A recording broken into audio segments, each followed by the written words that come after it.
오늘 말씀의 제목은 일상의 영웅 농부사사 삼갈, 일상의 영웅 농부사사 삼갈입니다.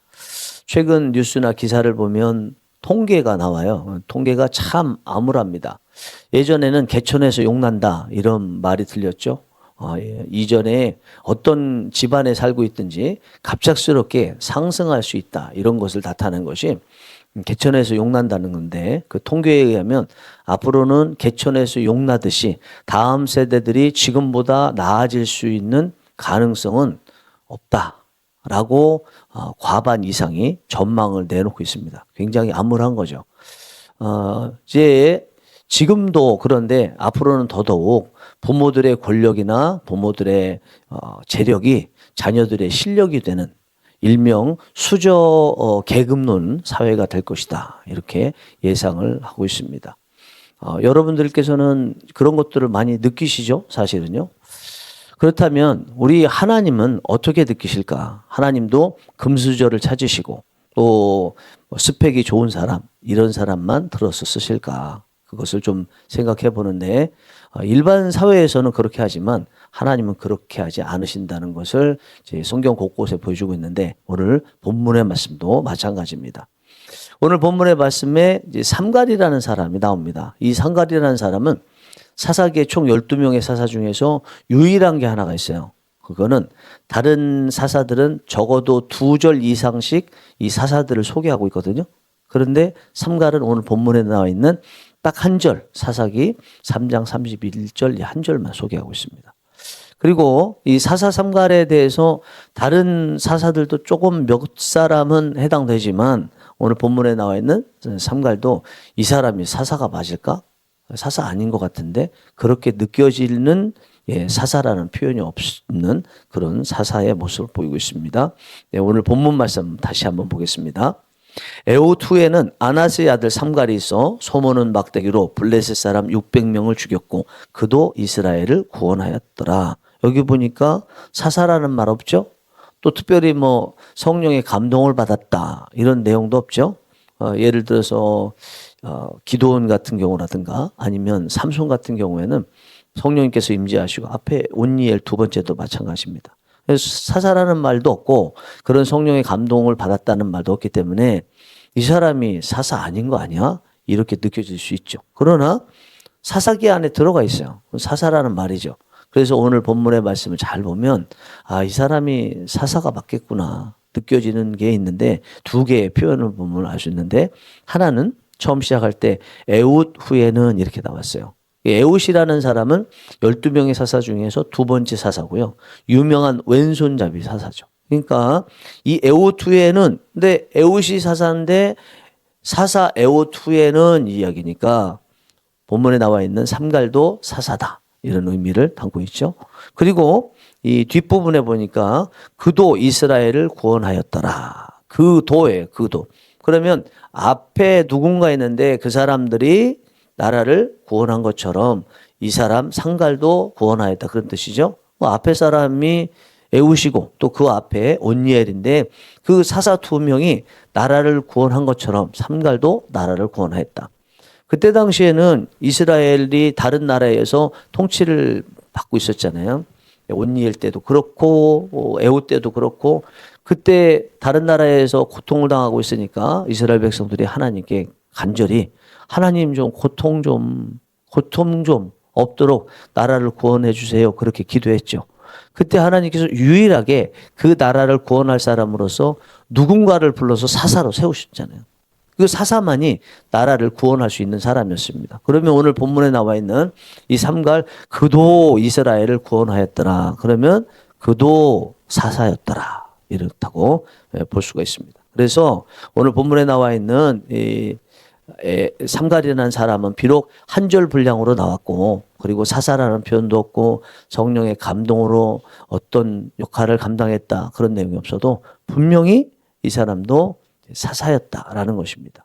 근데 이 사사 삼갈이 뭘 했나 그러면 오늘 본문에 보니까 삼갈이 소모는 막대기로요. 블레셋 군 600명을 죽였대요. 소모는 막대기. 그러면은 이 사사삼갈의 직업이 나오진 않았는데 뭐 사사니까 위대한 사람이었겠지. 그런데 소모는 막대기로 이렇게 사람을 600명이나 그것도 이제 이스라엘 입장에서 주적인데 주적 블레셋 사람들 600명을 죽였다는 것은 삼갈이라는 사람의 직업이 소모는 소몰이꾼이었겠구나라고 우리가 예상을 할 수 있습니다. 만약에 이 사람의 직업이 일반적으로 우리가 보는 뭐 위대한 제사장, 선지자 아니면 또 나름대로의 기업 어떤 그 재정 면에서 많은 재정을 가지고 있고 뭐 장로라든지 족장이라든지 이런 사람이었다면 그거 칼 하나 구하지 못했겠어요? 만약에 창을 잘 쓴다, 활을 잘 쏜다 그러면 그거 하나 못 구했겠습니까? 그러니까 지금 소몰이 하는 소모는 막대기를 가지고 적들과 싸워서 승리했다는 거는 이건 기본적으로 이런 계급은 아니다. 그러면 이런 계급이 아니라 할지라도 일반 사람들은 그러면 칼 하나 못 구해요? 활 하나 못 구해요? 창 하나 못 구해요? 꼭 뭐 대단한 족장 또 위대한 이런 제사장 같은 이런 사람들만 창 구하고 그런 거 아니잖아요. 칼 하나 구하는 거 아주 좋은 건 아니더라도 구하자고 치면 구할 수 있을 거 아니에요. 그런데 오늘 본문에 나와 있는 사사삼갈은 소모는 막대기로 싸웠다는 거예요. 그 얘기는 전쟁이 갑작스럽게 생겼다는 거죠. 갑작스럽게 생긴 전쟁에서 싸우러 나갈 때 익숙한 것을 무기로 삼아야 되는데 그 얘기에 있어서 익숙한 것은 소모는 막대기였다는 거죠. 왜요? 그의 직업이 소몰이꾼이었기 때문이라는 거죠. 그러면 오늘 본문에 나와 있는 이야기는 하나님께서 위대한 사람, 누구나 사사가 될 만한 사람이라는 그런 사람이 아니고 사사가 될 사람으로 전혀 예상할 수도 없는 평범한 소몰이꾼을 가지고 사사로 쓰셨다는 거예요. 나라를 구원하는 사람으로 쓰셨다는 거예요.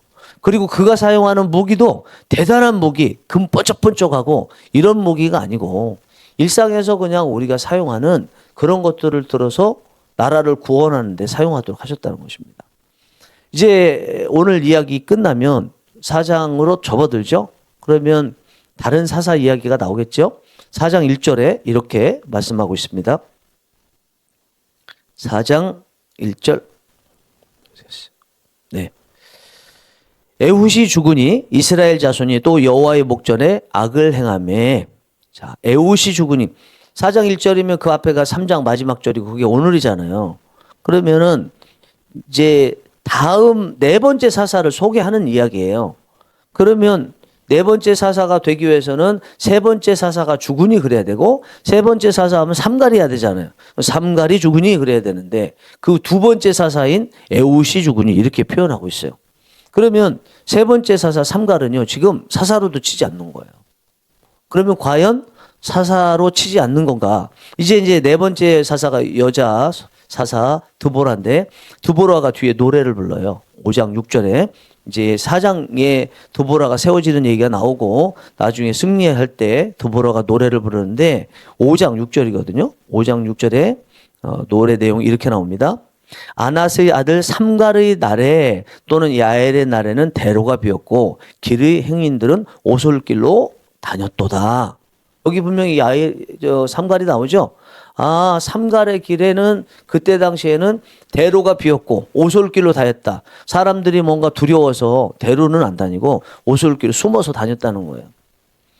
이때는 삼갈이 다스릴 때인데 사실은 삼갈이 제대로 다스린 게 아니죠. 삼갈은 다른 사사들과 다르게 그냥 일상생활하다가 블레셋이 쳐들어오니까 익숙한 무기를 들고 싸워서 그 소몰이 막대기로 600명의 적들을 죽이고 나서 다시 일상으로 돌아온 거예요. 사사로 그 다음부터 사사가 되어서 이 전쟁을 했으니까 이겼으니까 그 다음에 계속 사사를 쓴 게 아니라 자기는 일상으로 돌아온 거예요. 그러니까 다른 나라의 통치는 받지 않더라도 그냥 나라 형편은 대표적으로 사사가 나라도 통치하는데 삼갈은 일상으로 돌아왔기 때문에 그렇게 나라의 모습이 뭐 이렇게 융성하고 그런 모습은 아니었다는 것입니다. 그러면 그 사람에게 잘못됐나? 그게 아니죠. 하나님께서 일상에 그냥 소몰이꾼으로 있는 사람을 필요해서 전쟁을 하는데 들어서 쓰신 거예요. 마치 아모스 선지자도 그랬죠. 아모스 선지자도 농부였고요. 뽕나무 키우는 사람이었는데 필요해서 하나님께서 잠깐 들어 쓰시고 아모스에 대한 이야기는 그 다음에는 없거든요.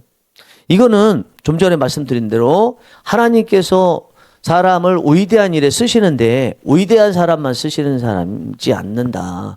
그냥 무명인 듯하고 그냥 평범한 사람들도 쓰신다는 거죠. 그리고 그 일에 쓰는데 사용하는 무기 이런 것들도 특별한 걸로 사용하지 않으신다라는 것입니다. 당장에 모세를 보세요. 모세가 위대한 사람일 때 하나님께 부름받지 않았잖아요. 왕궁에 있을 때 부름받지 않고 그냥 목자로서 일할 때 부름받았잖아요.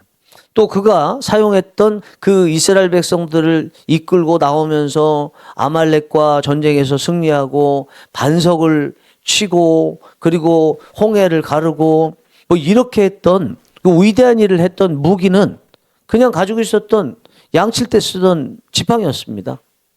특별한 게 아니었다는 거죠. 예수님의 제자 보세요. 예수님의 제자들 중에 적어도 7명은 어부였어요. 그걸 어떻게 알아요?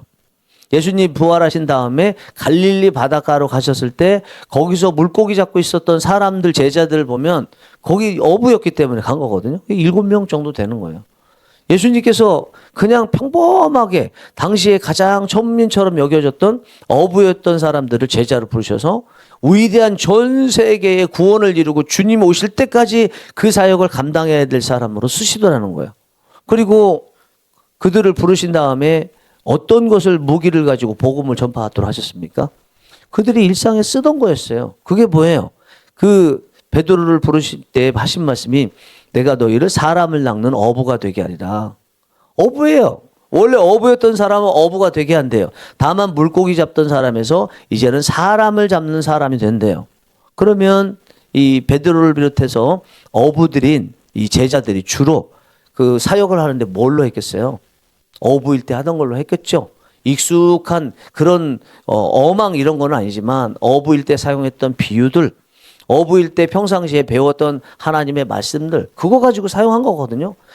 딱 하나님께서 예수 그리스도를 통해서 이 제자들을 어부였는데 부르시니까 그 다음부터는 거기를 탈피해서 뭐 엄청난 무기를 갖다 주고 그런 것이 아니라 일상에서 사용하는 언어들, 일상에서 배웠던 말씀들, 일상의 비유들 이런 것들을 통해서 말씀을 전하잖아요. 하나님이 사용하시는 게 일상의 것들을 가지고 일상의 사람들을 가지고 사용하시더라라는 것을 보여준 거죠. 우리에게 이 말씀을 하시고 있다고 생각합니다. 우리 야고보서 5장 17절에 보면 야고보에 대해서 그는 3년 6개월 동안 기도하니까 비가 내리지 않다가 비가 오게 했는데 그는 우리와 성정이 같은 사람이라도 그러잖아요. 그 얘기를 왜 할까요? 위대한 엘리야라는 사람도 우리와 똑같다는 거죠. 그러면 우리도 어떻게 생각하라고요?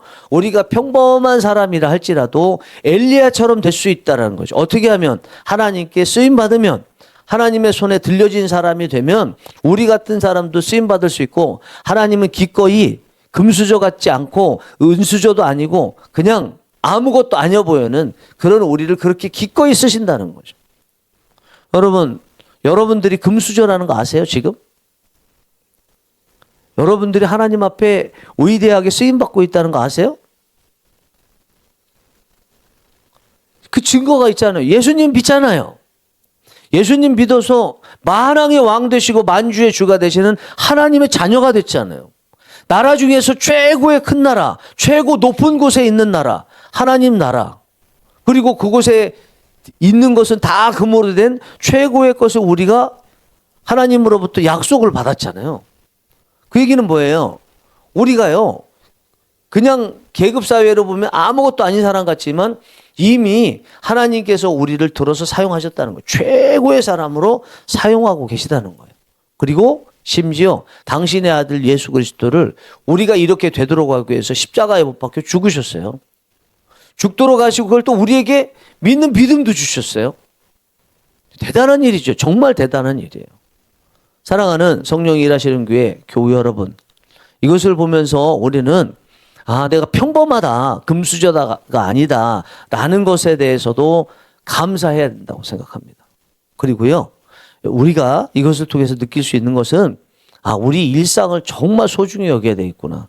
하나님께서 일상을 통해서 일상에 있는 것들을 가지고 하나님의 위대한 일을 하시고 또 일상에 있는 사람들을 통해서 위대한 일을 하시기 때문에 내가 일상에 머무르고 있는 공간, 그 안에 있는 집기들, 만나는 사람들, 운전하면 운전대 하시는 분들, 또 뭐 주방에서 요리하시는 분들은 주방에서 요리하는 그 기구들, 아무것도 아닌 것 같지만 하나님께서 그것들을 통해서 위대한 일을 이루신다는 거예요. 그리고 우리 성령이 일하시는 교회 보세요. 개척교회예요. 조그마한 교회예요. 자리 여기 채워봐야 40자리나 채우나? 우리 교회를 어떻게 하나님께서 쓰셔요? 세상 관점으로 보면. 그런데 하나님 쓰신다니까요. 정말 쓰신다니까 우리 교회. 여러분 몸이 아프십니까? 나이가 좀 많으십니까? 하나님이 안 쓰실까요? 쓰신다니까요. 정말요. 위대하게 쓰신다니까요. 모세와 같이 쓰시고요. 엘리야와 같이 쓰신다니까요. 이미 우리는 쓰임받고 있고요.